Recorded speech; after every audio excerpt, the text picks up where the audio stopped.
I booked the basement Airbnb because it was cheap and close to where my interview was supposed to be. I was finishing a contract job and needed something fast. The listing showed a quiet house in a newer subdivision outside Denver. Beige siding, clean driveway, nothing special. The host had good reviews and sent clear instructions earlier that day. He said he would be out of town for the weekend and that the basement had a private entrance. I planned to stay 2 nights, sleep, rehearse answers, and leave. I arrived later than expected. Traffic dragged and my head hurt from staring at maps. The neighborhood was quiet in a way that felt planned. Wide streets, no cars parked outside, porch lights all set on timers. The house looked exactly like the photos. I parked at the curb and walked down the side yard to the basement door.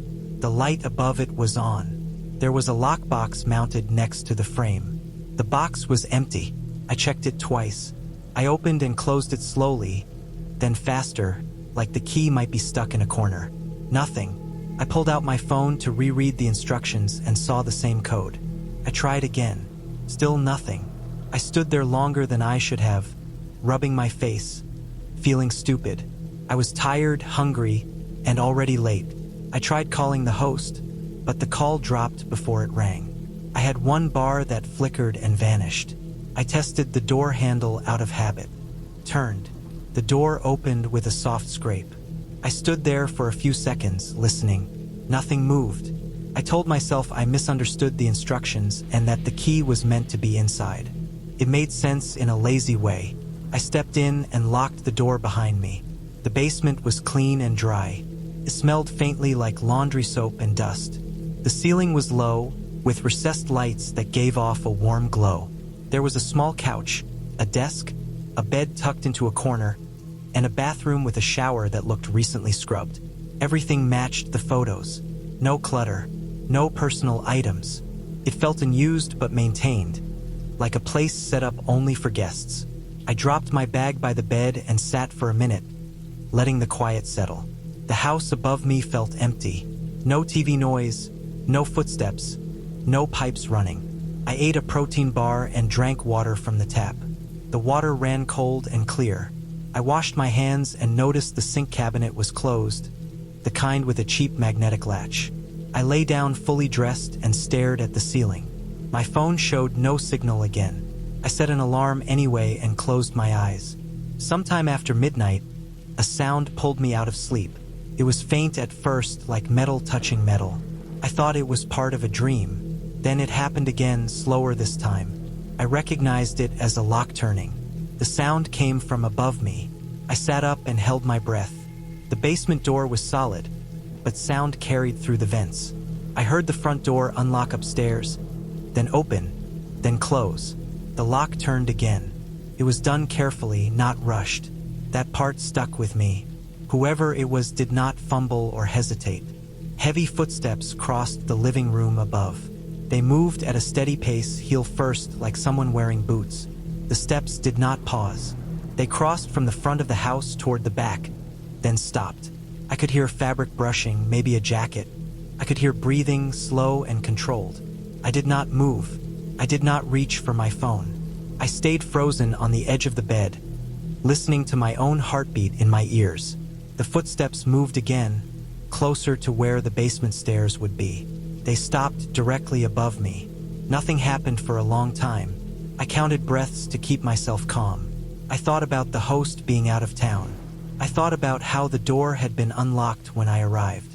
I thought about how the lockbox had been empty. The air in the basement felt thicker, like it had weight. Eventually, the footsteps moved away. They crossed the living room again, slower this time. The front door unlocked and opened. Cold air rushed through the vents. Then the door closed and locked. I stayed awake until morning. When light finally came through the small basement window, I felt numb instead of relieved. I stood up slowly, every sound too loud in my head. I checked the basement door. It was still locked from my side. I checked the bathroom window. It was small and sealed shut. Nothing looked disturbed. I went to the sink to splash water on my face. When I opened the cabinet below it, I saw a key taped to the inside wall. The tape was old and yellowed. The key was attached to a small metal tag. Next to it was a scrap of paper with handwriting that did not match the neat style from the host's messages. It said the key was meant for emergencies. The tape was sticky enough that it had been pressed and lifted before. My stomach dropped. I stood there holding the cabinet door, staring at the key, trying to understand how long it had been there. I had not opened that cabinet the night before. I knew I would have noticed it. The tape smelled faintly of something sour. I grabbed my bag and left the basement without packing properly. I did not lock the door. I walked around the side of the house and stood in the driveway, finally getting enough signal to send a message to the host. I explained what happened, kept it simple, and asked if anyone else had access to the house. Hours passed before he replied. He was confused. He said he never left a spare key inside the basement. He said no one was supposed to be there. He said he had not been back to the house in weeks. I drove to a coffee shop and sat there shaking until I could think clearly. I filed a report through the app and then contacted local non-emergency police. I did not accuse anyone. I just explained that someone had entered the house overnight while I was staying there and that there was an unknown spare key inside the unit. A few days later, after I was back home, an officer followed up. The house had been checked. There were no signs of forced entry. The locks were old but functional. The spare key under the sink was not part of the host's setup. It matched the front door. The explanation came together in pieces. A former renter had lived in the house before it became a short-term rental. He had struggled with substance issues and had been known to come back to places he used to stay. He still had a copy of the key and had likely been using the house at night, assuming it was empty between guests. The taped key inside the basement was a backup he had hidden for himself, not knowing or caring that someone else might find it. That night, he probably heard me downstairs and chose not to come down. He took nothing because there was nothing to take. He locked the door because that was what he always did. The host changed the locks after that. The listing went offline for a while. My interview went poorly, but that part stopped matching. What stayed with me was how close I had come to crossing paths with someone who thought the house still belonged to him, and how easily I had accepted an unlocked door because I was tired. I no longer book places with shared structures. I always check every cabinet when I arrive. I never assume a mistake is harmless. That basement was clean and quiet and ordinary, and that was what made it worse. It was a place that looked safe enough to stop paying attention, and someone else knew that too. I booked the place because I needed quiet. The listing showed a small detached guest house sitting behind a larger ranch-style home, surrounded by open land and mesquite trees. The words that sold me were total privacy. I had a deadline to meet and wanted somewhere cheap where I could work at night without noise or people.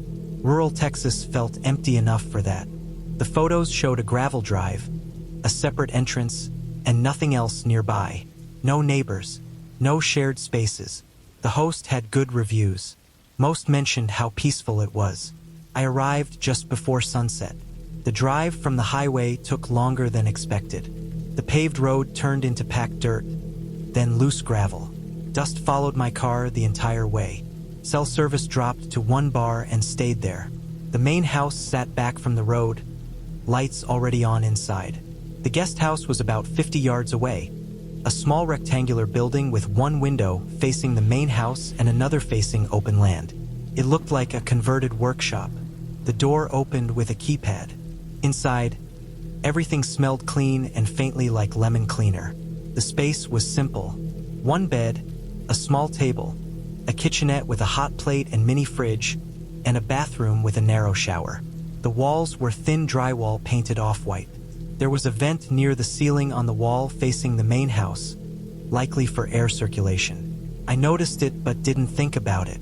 The Wi-Fi router sat on a shelf near the TV, with a small label taped to it showing the network name and password. Everything felt normal. The first night passed without problems. I worked late, ate microwave food, and slept hard. Outside was quiet in a way that felt heavy, like the land was holding its breath. No traffic, no wind, just insects and the low hum of electricity. I woke once to use the bathroom and noticed the main house was dark. I went back to sleep and didn't think about it again.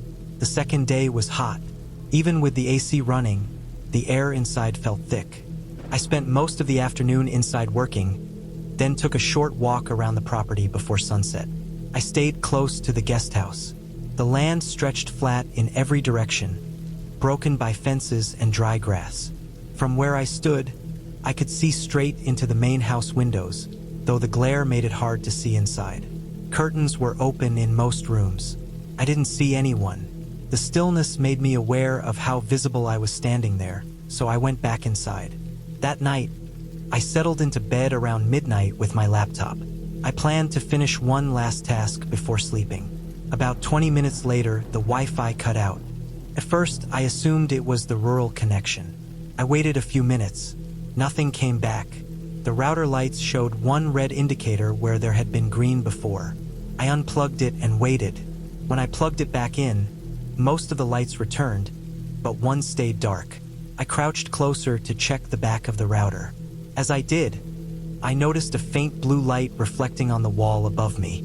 It wasn't steady. It blinked at a slow, even pace. At first, I thought it was a reflection from the router, but the angle didn't make sense. I stood up and followed the light source with my eyes. The blue light came from behind the vent near the ceiling. The vent cover was thin metal with horizontal slats. The light shone through one of the gaps. It wasn't bright, but in the dark room it stood out. My stomach tightened before my brain caught up. I pulled a chair under the vent and stood on it. The metal cover was attached with 2 small screws. One was loose. I removed the cover and held it in my hand. Behind it, set back into the wall cavity, was a small black device mounted at a downward angle. It was no bigger than a deck of cards. A lens sat in the center. The blinking blue light was on the side. It was a camera. It wasn't well hidden. It wasn't buried deep or disguised as part of the structure. It was simply placed where most people wouldn't look unless they were tall or curious. From its angle, it faced the bed and most of the room. My mouth went dry. My hands felt cold. I stood there longer than I should have, staring at it, trying to make sense of how long it had been there and how long it had been watching. I thought about everything I had done in that room since arriving. The idea of being observed without knowing made my skin crawl. I stepped down from the chair and unplugged the camera from its cable. The blue light stopped instantly. The room felt different without it, like the air had shifted. I put the vent cover back in place without fastening it and sat on the bed, trying to slow my breathing. 10 minutes passed. Then the lights in the main house came on. Every window facing the guest house lit up at once. The sudden brightness pulled my attention to the window near the bed. I didn't move closer. I watched from where I sat. A figure appeared on the porch of the main house. The distance made details hard to see, but I could tell it was an adult. They stood still, facing the guest house. Their posture was straight. Their head was angled directly toward my window. They didn't wave. They didn't move. They just stood there. My phone vibrated on the bed beside me. A notification from the hosting app appeared. I didn't open it. I already knew what it would be about. The timing was too precise to be coincidence. The camera went offline, and within minutes the person in the main house was awake and watching.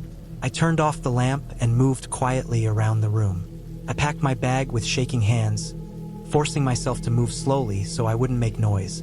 The figure on the porch remained in place. The lights stayed on. I avoided looking out the window again. When I finished packing, I unplugged everything I had brought. I checked the bathroom, then stood by the door listening. Nothing but the faint hum of electricity and insects outside. I unlocked the door and stepped out into the night. The air felt cooler, but my skin was slick with sweat. I kept my head down as I walked to my car. Gravel crunched under my shoes, louder than I wanted. The porch light on the main house stayed on. I didn't look up. I got into the car, locked the doors, and started the engine. The headlights swept across the yard, briefly lighting the guest house and then the main house. The figure was no longer on the porch. That made it worse. I backed out slowly, then turned onto the drive and accelerated. I didn't stop until I reached a gas station just before sunrise. I sat in the car with the doors locked, watching people come and go, waiting for my heart rate to drop. When it did, I reported the listing through the app. I described the camera, its placement, and the behavior that followed.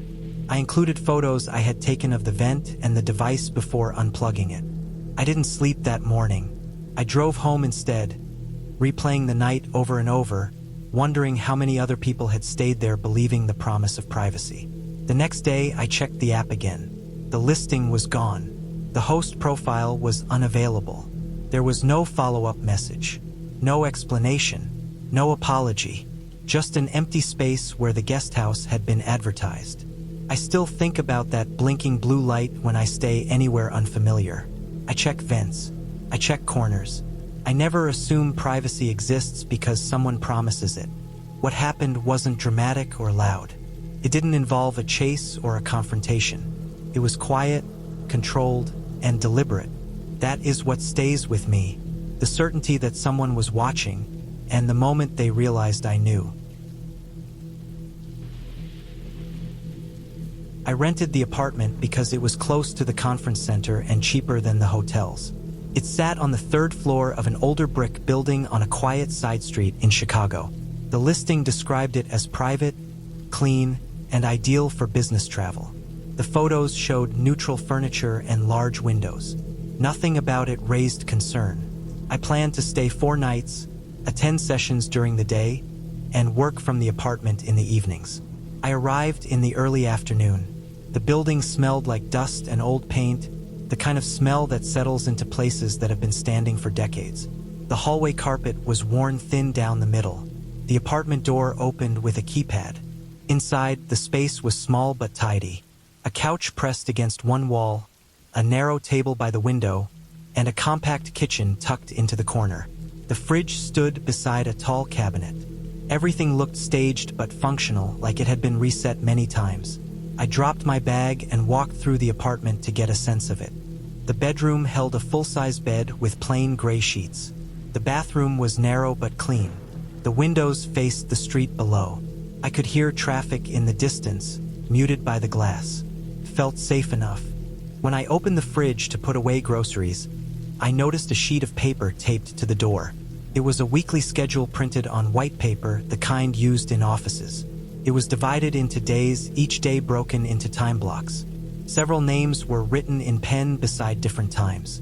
Some entries had short notes like back by 11 or laundry day. The handwriting varied slightly, as if more than one person had written on it. I stood there longer than I meant to, reading it. The dates matched the current week, Monday through Sunday. A few of the names were crossed out. Others were not. I assumed it belonged to a previous guest, or maybe the host had forgotten to remove it. The apartment didn't look shared, but the paper suggested a routine that didn't involve me.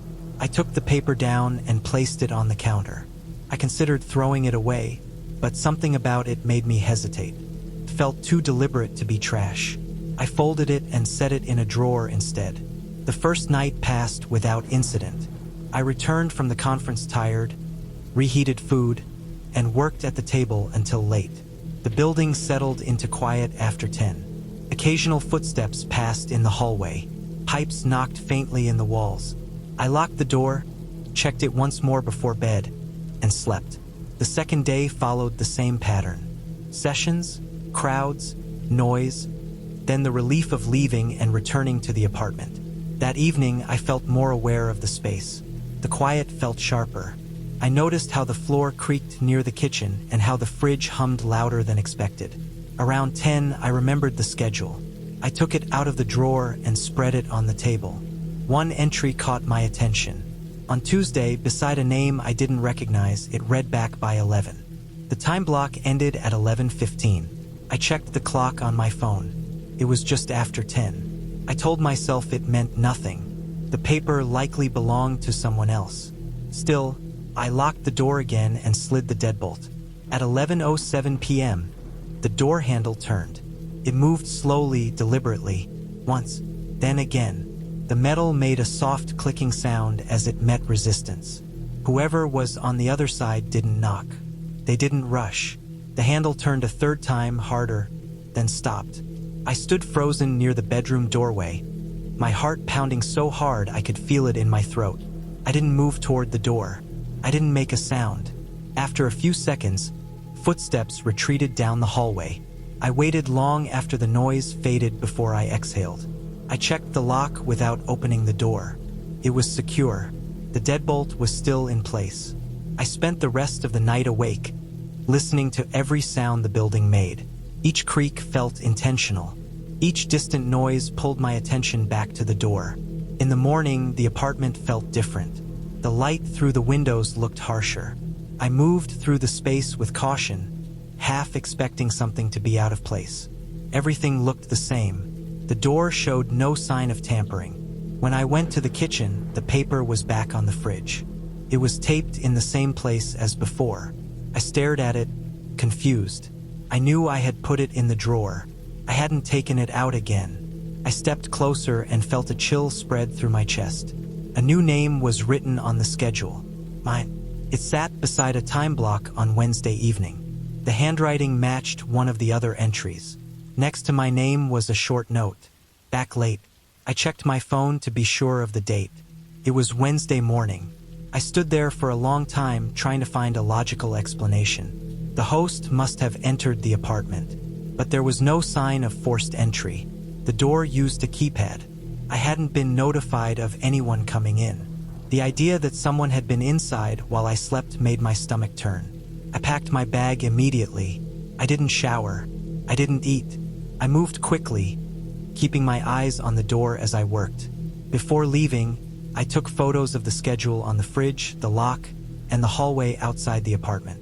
I checked out early and left the building without looking back. At a cafe a few blocks away, surrounded by people and noise, I reported the incident.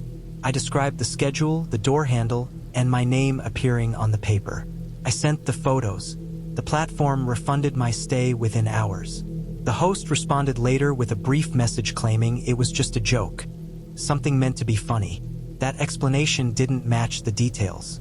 No joke explains a locked door being tested at a precise time or a schedule that tracked movements.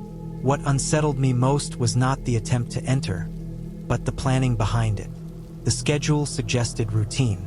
It suggested observation. Someone knew when people came and went. Someone expected access. The fact that my name was already written there meant I had been added to that routine without consent. The platform never explained how it happened. They removed the listing soon after. I returned home and finished the conference remotely. Weeks passed, but the memory stayed sharp. I now know the apartment was not just a rental. It was part of a system where boundaries were ignored and access was assumed. The schedule was not decoration. It was a record. My name was not added as a joke. It was added because someone believed they had the right to track me. Nothing else happened after I left. No follow-up. No apology beyond the refund. That silence confirmed what I already understood. Whatever was happening in that apartment had happened before, and it would have continued if I had stayed. I no longer rent places without removing every paper, checking every lock, and trusting my instincts when something feels off. The schedule on that fridge taught me that privacy can be staged, and that sometimes the most ordinary details reveal the most serious threats. I booked the place because I needed to be in New York for a week, and every hotel price felt like a punishment. The listing was for a shared apartment in Queens, close to a subway line, basic but clean. The host wrote that he worked nights and that guests would mostly have the place to themselves. The reviews were mixed but not alarming. People mentioned that he kept to himself. I took that as a good thing. I arrived in the early evening. The building was a narrow walk-up with old buzzers and a front door that didn't quite close unless you pulled it hard. Inside, the stairwell smelled like cooking oil and dust. His apartment was on the 4th floor. He opened the door quickly, stepped back, and pointed me toward my room. He didn't linger. He didn't offer a tour. I assumed he was tired or getting ready for work. My room was small. A twin bed against the wall, a desk with a lamp, and a narrow closet with a sliding door that didn't slide well. The bedroom door had a simple knob lock, the kind you turn from the inside. I tested it. It worked, but the wood around the handle looked worn, like it had been scraped many times. I didn't think much of it then. Old apartment, old door. The kitchen sat at the center of the apartment. A small table, 2 chairs, a fridge covered in magnets, and one dim overhead light. The living room connected to it without a door. His bedroom was at the far end, opposite mine. The bathroom sat between us. The layout meant that to get anywhere, you passed through the kitchen. The first night, I went to bed early. Jet lag and a long day of travel caught up with me. I locked my door out of habit and fell asleep fast. I woke up sometime during the night with the sense that I wasn't alone. That feeling pulled me out of sleep before Saond did. My phone said 3:12 a.m. I lay still, listening. From beyond my door, I could hear faint movement. Not footsteps, more like the soft shift of a chair. I cracked my door open a few inches. The hallway light was off. The kitchen was dark except for the glow from the streetlights filtering through the window. He was sitting at the kitchen table. No phone, no laptop, no food. His back was straight, his hands resting on his thighs. He faced the hallway, which meant he faced my door. He didn't move when I looked at him. I froze, then quietly closed my door and locked it again. I told myself he worked nights and maybe this was when he got home. Maybe he was decompressing. The city messes with people's sleep. I tried to return to bed, but it took a long time. At 5 a.m., I woke again. Same feeling, same stillness. I checked the time before opening my door. He was still there. Same position, same darkness. The overhead light remained off. Only the streetlight outlined his shape. I didn't see him blink. I stayed in my room until morning. When I finally came out, the kitchen was empty. No sign anyone had been there. No chair pulled out. No cup. No crumbs. Felt like the night had reset itself. The next day, I tried to shake it off. New York is full of odd people and odd habits. I spent the day out, walked until my legs hurt, ate late, and returned after dark. He was not home when I arrived. The apartment felt quieter without him. I locked my door again that night. I slept lightly, waking often. At 2:48 a.m., I heard the chair. At 4:31 a.m., I heard nothing, but I felt watched. Each time I stayed in bed. I didn't open the door. I didn't want to confirm what I already knew. By the third night, exhaustion dulled my fear into something heavier. I woke around 5 a.m. again. I didn't check the time right away. I already knew. When I opened my door, he was there. Same place, same posture. The kitchen light was still off. The glow from outside traced the side of his face. His eyes were open. I could see that clearly now. I closed my door and locked it with more force than necessary. My heart hammered. I sat on the edge of the bed until the sky outside my window began to lighten. That morning, while packing my bag to go out, I noticed the marks near the door handle. Thin scratches in the paint and wood, close together, angled upward. They hadn't been there before. I ran my fingers over them. They were fresh. The door itself had no damage beyond that spot, like something small and hard had pressed there more than once. I tested the lock again. It still worked. That didn't help. I tried to make sense of it. Maybe the door was old and swelling with humidity.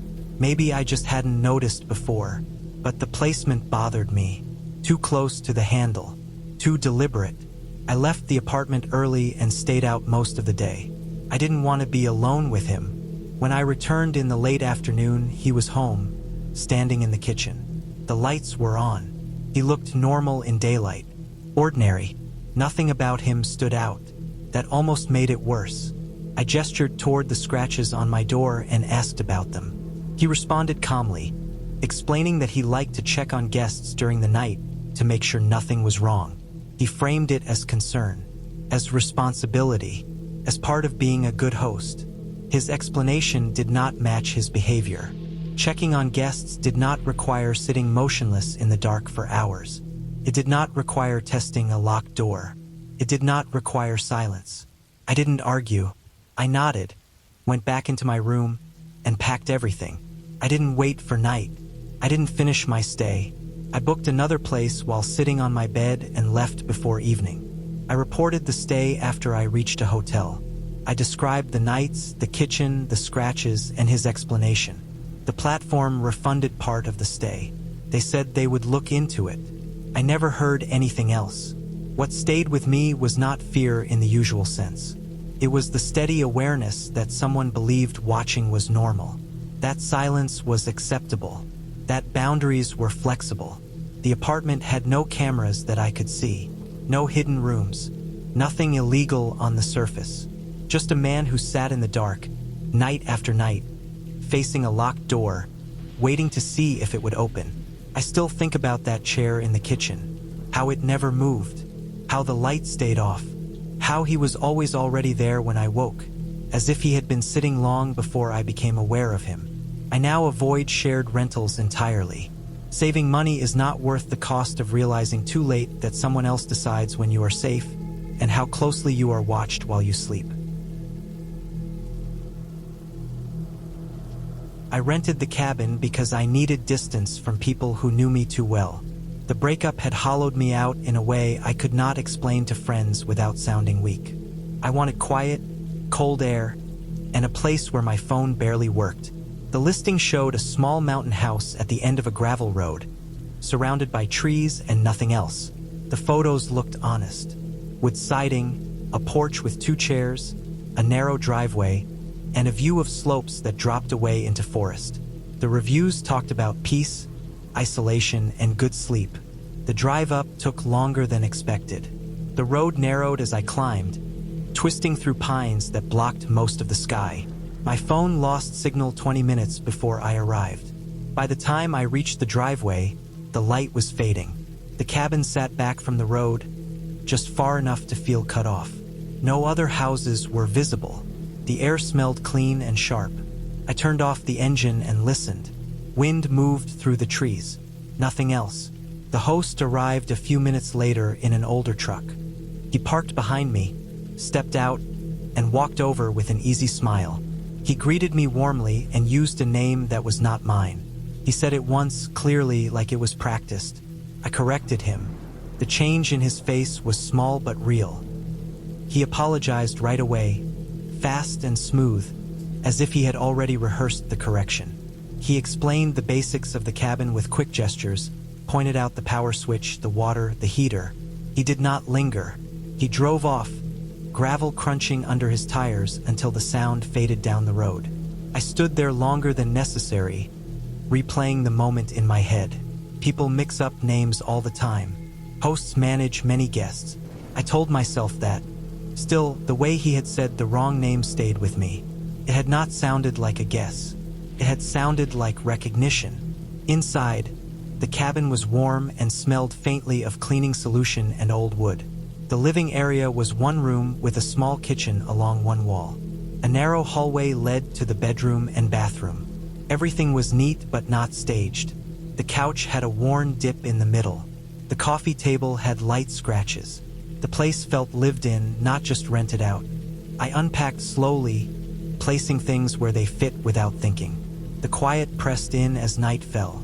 Outside, the trees turned into a dark wall. I cooked a simple meal and ate standing up. Afterward, I opened drawers in the kitchen looking for a towel. In the third drawer, under a stack of menus and a flashlight, I found mail. The envelopes were addressed to the same name the host had used earlier. They were not old. The dates were recent, postmarked within the last 2 weeks. Utility notices, a bank letter, a medical bill, all addressed to her, with the cabin's address printed clearly. I stood there holding the envelopes, my thumb rubbing the edge of the paper.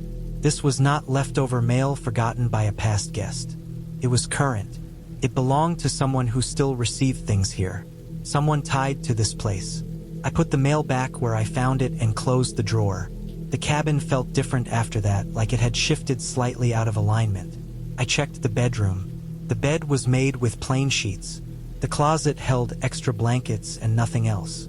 The bathroom was clean, the mirror unmarked. No personal items anywhere, yet the mail said otherwise. I told myself there could be a simple explanation. Maybe the host had a family member using the address. Maybe the name belonged to a cleaner or a co-owner. None of those ideas settled well. I locked the door and checked the windows. The locks worked. The porch light came on.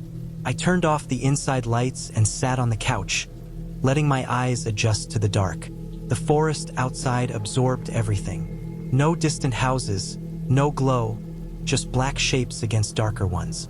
I went to bed early, hoping sleep would smooth the edges of my thoughts. The mattress was firm. The room was quiet. Still, I did not sleep deeply. I woke often, listening. Each time, the silence was complete. At 1 a.m, light swept across the windows. It was sudden and low, cutting through the trees and sliding across the walls in a slow arc headlights. A vehicle turning into the driveway. I sat up in bed, heart already racing. The engine idled outside. The lights stayed on, aimed at the cabin, bright enough to cast shadows across the room. I did not move. I did not reach for my phone. I lay still, counting breaths, listening. The engine ran for a long time, longer than someone would need to turn around, longer than a wrong turn. Then the engine cut off. The darkness felt heavier without the sound. I waited, expecting footsteps on the porch, a knock, anything. Nothing came. After several minutes, the engine started again. The headlights shifted, then pulled away, the light sliding back across the windows before disappearing down the road. I did not relax when the sound faded. My body stayed tight, alert. I thought about the mail. I thought about the name. I thought about how isolated the cabin was and how easy it would be to sit in a car unseen, watching. I got dressed without turning on the light. I packed my bag fast, not caring about order. I grabbed my keys and stepped outside. The night air was cold and clear. The forest stood still around me. I did not see any other lights. I walked to my car, got in, and locked the doors. I drove a short distance down the driveway and parked where I could see the cabin but stay hidden by the trees. I left the engine off and the lights dark. I wrapped myself in a blanket and waited. Nothing happened for the rest of the night. No more cars. No movement at the cabin. Dawn came slowly, the sky turning pale behind the trees. When the light was strong enough, I drove back up, unlocked the cabin, and went inside one last time. I did not shower. I did not cook. I walked through each room, checking for anything I had missed. The place looked the same as before. Normal. Empty. The drawer still held the mail. I took photos of the envelopes where they lay. I locked the door, left the key where instructed, and drove away. Once I reached a stretch of road with signal, I contacted the rental platform and reported everything. The wrong name, the mail, the car in the night. I included the photos and the timestamps. I also contacted local authorities and provided the address and details. I did not accuse anyone of anything. I only described what happened. I never returned to that cabin. The listing was removed a few days later. I was told it was under review. I do not know who Sarah was or why her mail was there. I do not know who drove up that night or what they expected to find. What I do know is that the host did not make a simple mistake. He said a name that belonged to someone tied to that place. Someone recent. Someone expected. I was not supposed to be there. Not in that moment, not under my own name. I drove home with the windows down, breathing in air that felt safer by the mile. The breakup still hurt, but it no longer felt like the worst thing that had happened to me. Some places hold routines meant for other people. Stepping into them can make you visible in ways you never agreed to. I rented the small apartment in Chicago because I wanted a break from my routine. The neighborhood was quiet for a city, tree-lined streets with brick buildings that had old iron railings and narrow stoops. The listing promised a cozy space with a working kitchen and fast Wi-Fi, which I needed to get work done while I was away. The price was reasonable. The photos showed a clean apartment with large windows and soft light spilling in. I had stayed in similar places before, and nothing about the listing seemed unusual. The building itself was older, with a narrow hallway that smelled faintly of cleaners and damp stone. The elevator groaned under its own weight, and the stairs were steep and uneven. When I entered the apartment, the space was exactly as pictured. A small living room with a sofa that had a worn patch in the middle, a kitchenette with a toaster and coffee maker, and a bedroom with a bed tucked against the wall. The windows faced the street, and the view was of the tops of cars and the occasional passerby. Everything was neat, nothing personal left behind from previous guests. The first night, I unpacked slowly and made myself a simple dinner. The apartment felt quiet, but not unnerving. I had stayed alone before. I fell asleep without trouble, the hum of the city outside fading into the background. The second night, I woke around 1 in the morning. At first, I thought it was a truck passing on the street, but the sound was too soft and constant. I listened. There were footsteps, slow, deliberate, pacing across the floor above the apartment. I froze. The ceiling had no signs of recent construction or renovation. It should have been solid. I pressed my ear against the wall. The sound stopped as suddenly as it started. My pulse raced, but I told myself it was probably the building settling or a neighbor moving around. The next day, I checked the apartment carefully. All doors and windows were locked. The elevator shaft seemed undisturbed. There was no one else in the building, at least no one I could see. I went out to get groceries and returned, still uneasy but trying to focus on work. That night, the footsteps came again. This time, they were heavier, closer to the bedroom. I lay awake, pretending to sleep, hoping they would go away. They circled for what felt like half an hour, stopping just outside the bedroom wall. I counted each step, my stomach tightening with each pause and shift in weight. The sounds vanished as quietly as they had appeared. I did not move until the morning light came through the blinds. By the third day, I stopped leaving the bedroom at night. I stayed on the sofa with the lamp on, my laptop balanced on my knees. The city outside seemed normal, the apartment itself unchanged. Still, I could hear faint thumps and shuffles, the subtle creak of floorboards above, the movement in spaces that should have been empty. I tried recording sound, leaving my phone on the table, but the recordings captured only silence. On the fourth night, I noticed something new. The door to the hallway leading to the bedroom had a faint scratch at the edge of the frame, like someone had tested it while I was asleep. I checked the locks again. All secure. I double-checked the windows. Everything was as it should be. Still, the scratches had not been there the night before. I spent the day doing errands, keeping the apartment empty to see if anything changed.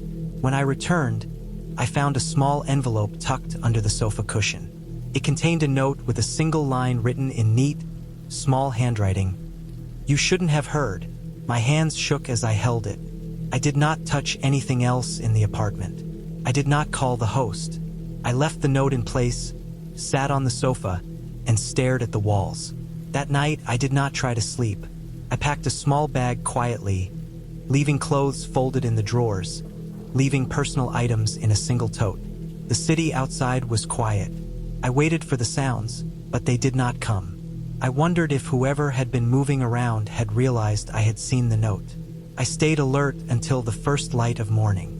I left the apartment without saying goodbye. I locked the door behind me, leaving the keys where the instructions indicated. I walked down the hallway slowly, listening for any hint that I had been followed. There was nothing. The building smelled ordinary, as if nothing had happened. I drove away, taking back streets to avoid anyone watching the front of the building.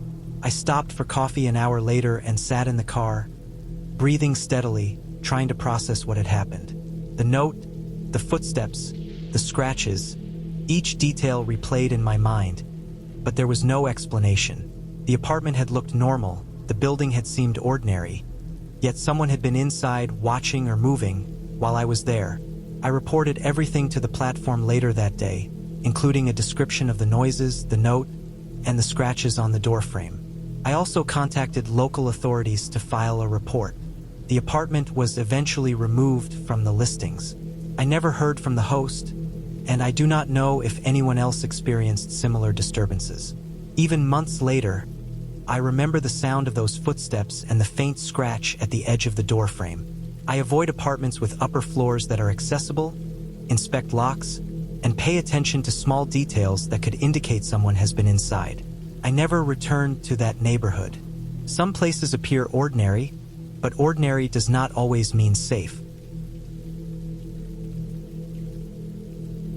I rented the cabin because I wanted a break from the city, a place where I could think without interruption.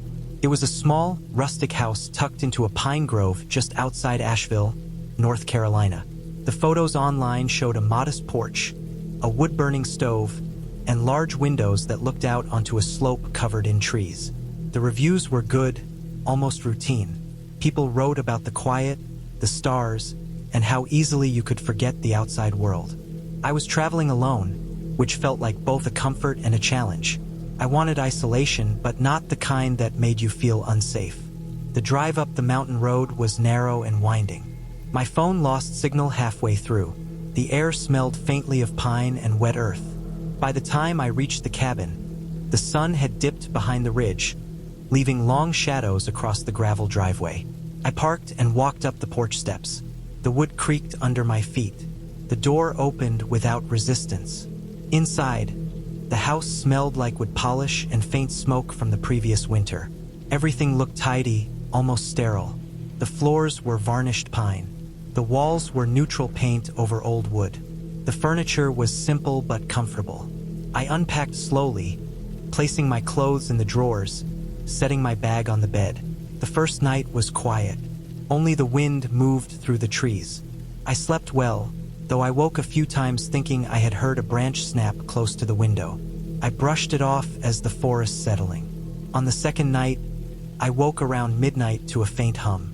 It was low, distant, but definitely inside the house. I listened, holding my breath. The sound came from below, the direction of the basement. I didn't think the cabin had a basement I could access, but the old structure had a door beneath the stairs in the kitchen. The hum was constant, a low vibration that felt like it came from a speaker, like someone had turned on music. I got out of bed and walked to the kitchen. The door was locked. I pressed my ear to it. The sound stopped when I did. I stepped back. My pulse had quickened. I returned to the bedroom, telling myself it was nothing. Maybe the wind carrying noise from outside. Maybe an old heating system. I lay back down, but sleep was shallow and restless. The next day, I checked the house. Everything looked normal. I walked around the perimeter, checked the windows, examined the kitchen door. No signs of tampering. The lock was intact. I started to relax, telling myself I had imagined the noise. I cooked a simple lunch, poured a cup of coffee, and sat on the porch, watching the sun move over the trees. That night, the hum returned. Same time, same tone. I lay in bed, trying to ignore it. After a while, I realized it was moving, not loud enough to identify, but closer to the stairs. My heart rate increased. I sat on the edge of the bed, staring at the bedroom door. The sound stopped abruptly, leaving only silence. On the third night, I stayed awake longer, waiting. I wanted to see if it was a repeat pattern. Midnight came, then 1. Around 2, I heard the door creak. Someone had opened it. The basement door was locked, but the sound of the hinges turning was unmistakable. I froze, straining to hear more. A faint scraping came from below, almost imperceptible. I grabbed my phone, considering calling someone. The signal was still gone. I debated leaving the cabin, but the thought of walking down the dark driveway alone felt worse than staying put. I sat in the living room, lights on, listening. The scraping stopped. The house returned to silence. The fourth night, I made a decision. I could not stay in the bedroom. I gathered my essentials, packed my bag partially, and moved to the couch in the living room. I left the lights on. Hours passed. I did not sleep, only dozed, waking at the slightest sound. When the first light of dawn seeped through the windows, I stepped outside for air. The forest looked ordinary, quiet, untouched. The sun made long shadows across the porch. I stayed outside for an hour, sipping lukewarm coffee from the kitchen, trying to steady my nerves. During the day, I inspected the basement more carefully. There was no external access. The door was heavy, mounted with a secure lock. The previous tenants could have had a key, but the host assured me only he had access. I thought about calling him, but I did not want explanations or denials. I just wanted to leave. That night, I woke before midnight. The house was still. I listened. The hum came again, faint but unmistakable, and then I noticed the door. The lock was undone. The basement door stood open a few inches. The air coming from below smelled stale and faintly human. Dust on the stairs had shifted. I stepped closer carefully and saw footprints. Bare feet, clear, fresh, pressed into the dust. They led up the stairs, stopping at the edge of the kitchen floor. The radio, or whatever had been making the hum, was gone. I did not investigate further. I backed away slowly. I grabbed my bag, dressed in quiet movements, and left the cabin without turning on any lights. I locked the front door behind me and walked quickly to my car. I sat inside for a few minutes, breathing steadily, listening. Nothing moved. I started the engine and drove down the gravel driveway, the forest closing behind me. Once on the main road with signal, I contacted the platform and reported everything. I included photos I had taken of the basement door, the dust, and the footprints. I also filed a report with local authorities, providing the cabin address, the timeline, and the details of the previous nights. I did not wait for responses. I drove until the cabin disappeared from view, until the trees became ordinary roadside greenery. I never returned to that Airbnb. The listing was eventually removed. I never received answers about who or what had been in the basement. The host claimed no knowledge, but I have learned since that old houses often hide unexpected occupants, people taking advantage of unmonitored spaces. That explanation does not erase the feeling of being watched, the knowledge that someone had been moving inside the house while I slept. I avoid houses with locked spaces now. I inspect doors, floors, and dust before settling in. Some places carry routines that do not pause for new arrivals. Some noises are signals you cannot ignore. I left the farmhouse behind, but it stayed with me in the quiet hours, a reminder that safety can be fragile, and that ordinary walls sometimes conceal ordinary dangers that are still very real. I rented the small apartment in Chicago because I wanted a break from my routine. The neighborhood was quiet for a city, tree-lined streets with brick buildings that had old iron railings and narrow stoops. The listing promised a cozy space with a working kitchen and fast Wi-Fi, which I needed to get work done while I was away. The price was reasonable. The photos showed a clean apartment with large windows and soft light spilling in. I had stayed in similar places before, and nothing about the listing seemed unusual. The building itself was older, with a narrow hallway that smelled faintly of cleaners and damp stone. The elevator groaned under its own weight, and the stairs were steep and uneven. When I entered the apartment, the space was exactly as pictured. A small living room with a sofa that had a worn patch in the middle, a kitchenette with a toaster and coffee maker, and a bedroom with a bed tucked against the wall. The windows faced the street, and the view was of the tops of cars and the occasional passerby. Everything was neat, nothing personal left behind from previous guests. The first night, I unpacked slowly and made myself a simple dinner. The apartment felt quiet, but not unnerving. I had stayed alone before. I fell asleep without trouble, the hum of the city outside fading into the background. The second night, I woke around 1 in the morning. At first, I thought it was a truck passing on the street, but the sound was too soft and constant. I listened. There were footsteps, slow, deliberate, pacing across the floor above the apartment. I froze. The ceiling had no signs of recent construction or renovation. It should have been solid. I pressed my ear against the wall. The sound stopped as suddenly as it started. My pulse raced, but I told myself it was probably the building settling or a neighbor moving around. The next day, I checked the apartment carefully. All doors and windows were locked. The elevator shaft seemed undisturbed.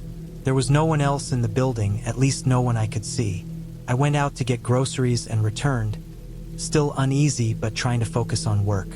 That night, the footsteps came again. This time, they were heavier, closer to the bedroom. I lay awake, pretending to sleep, hoping they would go away. They circled for what felt like half an hour, stopping just outside the bedroom wall. I counted each step, my stomach tightening with each pause and shift in weight.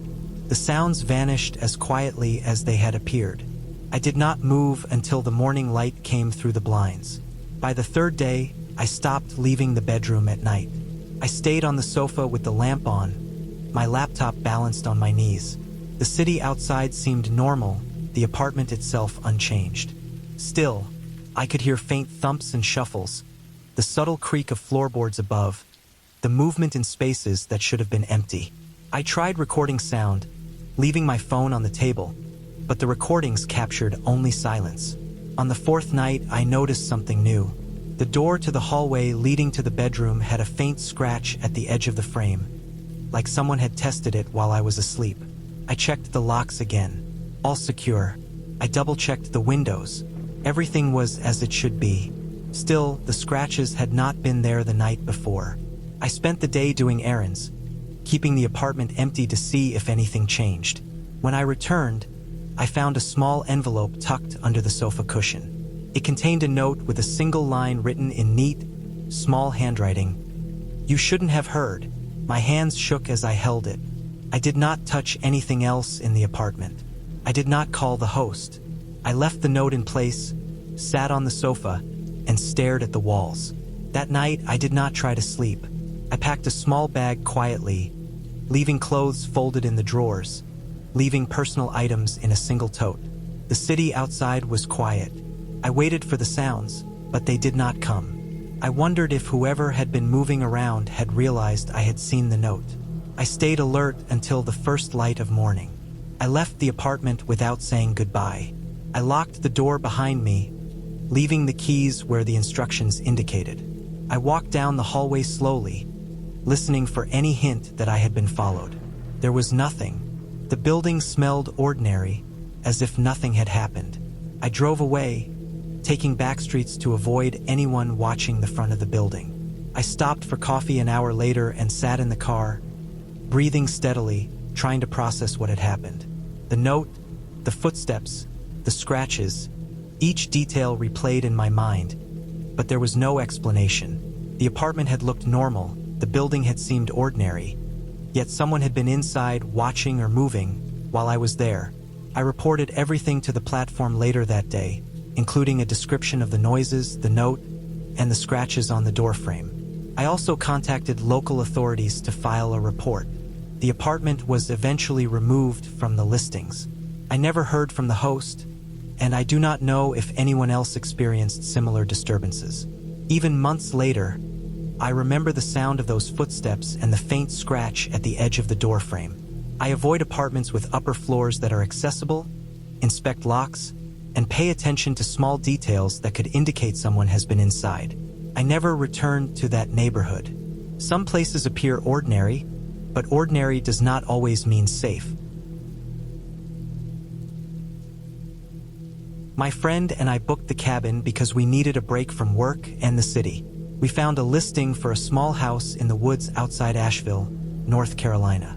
It was tucked down a gravel road, surrounded by pines and maples, far enough from the nearest neighbor that the city noise could not reach.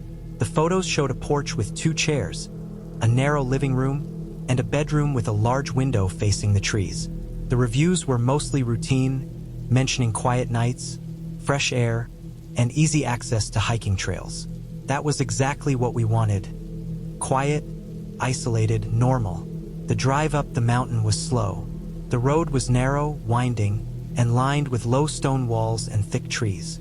My phone lost signal halfway through, and the GPS stopped updating. By the time we reached the cabin, the sun had already started to set behind the ridge. Gravel crunched under our tires as we parked, and the air smelled of wet earth and pine. The cabin looked smaller than it had online. Hidden among the trees, its porch faintly illuminated by the last light of the day. Inside, the house smelled of wood and faint cleaning solution. Everything seemed orderly. The floors were polished pine, the furniture simple and solid. The living room had a small couch, a coffee table, and a few chairs. The kitchen was narrow, with a working stove and a small refrigerator. The bedroom was at the back of the house, with a bed pressed against the wall and clean linens neatly folded. The windows were single panes, looking out over the forest. There was no clutter, no personal items, nothing left behind from previous guests. The first night was quiet. We cooked a simple dinner, washed the dishes, and sat on the couch, drinking beer and watching the last light fade from the trees outside. The cabin creaked occasionally, the floorboards settling, the wind moving through the branches. I slept deeply, but my friend woke once and said the cabin felt too quiet, the kind of quiet that made it impossible to ignore every small sound. The second night, around 1 in the morning, we were both awake. I heard it first, a soft, deliberate thumping coming from upstairs. My bedroom and my friends were on the ground floor, and the thumps sounded like they were moving across the second floor. My pulse quickened. My friend sat up as well, listening. The noise continued, slow and heavy, pausing occasionally as if someone was shifting weight. We did not speak. I pressed my ear against the ceiling. The thumping stopped as suddenly as it had started. I wanted to dismiss it as the house settling or perhaps an animal in the attic. My friend was tense, glancing at the stairs. Neither of us could explain why we felt the need to check the second floor, even though the listing had said it was just attic storage, locked and empty. The next morning, we explored the cabin. The doors and windows were secure. The attic door was locked, just as the listing said. We walked the perimeter, checking for footprints or any sign of recent visitors. None appeared. The gravel driveway was undisturbed. The surrounding woods were quiet. We tried to laugh about it, but the memory of the thumping lingered. That night, the thumping returned. We had both gone to bed later than usual, reading in the living room. Around midnight, the sounds began. They moved across the second floor, precise, heavy, pausing just above the living room. We stayed on the couch, lights on, trying to convince ourselves it was nothing. The sound stopped after almost an hour. Neither of us slept well. On the third night, I noticed something new. A window on the second floor was slightly open. I was certain it had been closed. The latch was intact but unlocked. The air that came through smelled faintly of smoke and damp earth. My friend noticed it too and went to check the rest of the windows. Everything else was secure. That single window was the only anomaly. The feeling of intrusion pressed on us both. During the day, we debated leaving. We drove to a nearby town for coffee and groceries, talking mostly in half sentences. We walked the property again, checked for footprints or signs of people. There were none. The driveway remained undisturbed. The woods were quiet. The cabin appeared normal, yet the open window refused to make sense. That night, we stayed awake on the couch. Midnight passed. 1 a.m. came and went. Then the thumping started again. Slow, deliberate, methodical. It moved across the second floor and paused just above the bedroom ceiling. My friend held my hand, both of us frozen, listening to the furniture shifting slightly, the soft scrape of wood underweight. We did not go upstairs. The sound stopped abruptly, and then we heard it. A faint creak from the attic hatch. We sat motionless, hearts racing. The floorboards in the living room were quiet now. Outside, the wind stirred the branches. The cabin returned to stillness. We did not speak. We barely breathed. Before sunrise, we packed in silence. Clothes, toiletries, electronics. We left the beds untouched. We walked through the house one last time, checking that nothing else was moved, that no one else remained. The attic door was still locked. The second floor window was closed, the latch intact, but we could not ignore the memory of it being open earlier. We left the cabin without turning on lights. I locked the front door behind us, but my hands shook. We walked to the car and drove down the gravel driveway without looking back. The forest seemed to close in on the road, the morning light weak and gray. Neither of us spoke until we reached a main road and signal. Once we had reception, I contacted the Airbnb platform and reported everything. I included the timeline of sounds, the open window, and the sense of intrusion. I also filed a report with local authorities, providing the cabin address and describing the events in detail. Later, I learned the listing was removed, though I never discovered if the host had known about the sounds or if someone had accessed the cabin before us. We never returned to that area. We avoid cabins with multiple floors now. We check windows and doors carefully. The experience taught us that quiet can conceal observation, that normal walls and doors can hide movement, and that isolation can amplify the smallest threat into something terrifying. Some places seem safe, but ordinary does not always mean secure, and the memory of those thumping steps still lingers whenever I enter a rental alone. or even with a friend.